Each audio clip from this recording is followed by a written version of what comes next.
guys. Tingnan nyo guys, oh, yung ano ko, yung talong. Maraming bunga guys. Ayan oh. Doon, nandun ba sa dulo? Ano din dito? Yan! Oh! Long beans. Ang daming bunga guys. Oh, ayan oh. Doon namumulaklak pa.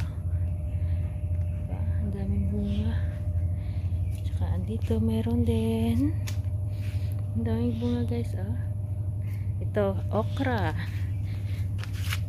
Namumulaklak na yung okra ko. Diba? So guys.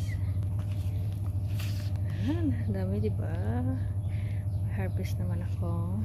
At dito yung mga talong. Talong na yan. Yan, talong. Meron ako dito kalabasa.